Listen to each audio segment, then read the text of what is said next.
I dressed quickly, avoiding the mirror. By the time Ethan stirred, I was sitting by the window, pretending to be absorbed in the view of the mountains. "Morning," he mumbled, his voice thick with sleep. "Morning," I replied, keeping my tone neutral. For a moment, he hesitated, as if he wanted to say more. But he simply nodded and went into the bathroom without another word. When we met Thomas in the dining room for breakfast, the tension between Ethan and me was palpable. Thomas, blissfully unaware, sipped his coffee and read the newspaper, occasionally commenting on the weather or our plans for the day. But I could feel Ethan's gaze on me, heavy and searching. It took all my willpower not to meet his eyes. I told myself the tension would ease, that the memory of the night before would fade, and we'd return to normal. But as the day wore on, I began to understand that some things once done could never be undone. The drive back from the lodge was quiet. It wasn't the peaceful silence I had hoped for, but one filled with an uncomfortable weight, as though every unspoken word and thought was pressing in on us. Thomas, still oblivious, hummed and tapped his fingers on the steering wheel as he navigated the winding mountain roads. Ethan sat in the back seat, looking out the window while I stared ahead, my hands tightly folded in my lap. I tried to focus on the scenery outside, the rolling hills, the forests, the golden light filtering through the trees, but my thoughts kept circling back to the previous night. Every detail was burned into my memory.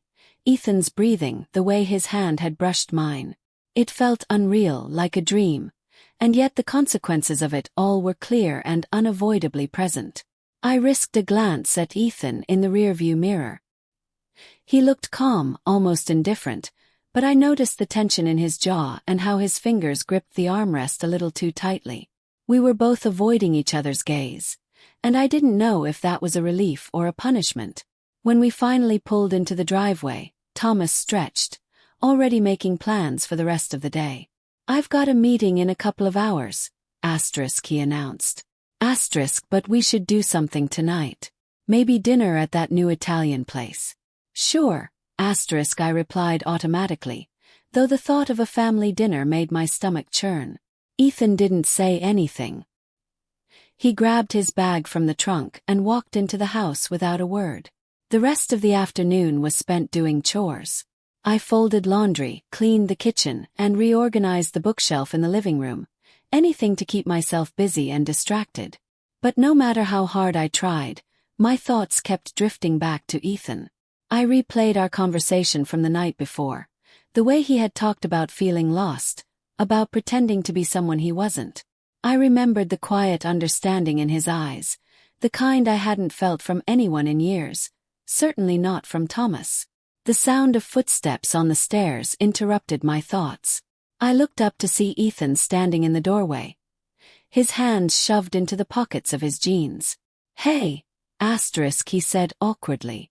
"Hey," I replied, my voice coming out more strained than I had intended. For a moment neither of us spoke. Then he cleared his throat, glancing toward the kitchen. "I was just going to grab something to eat."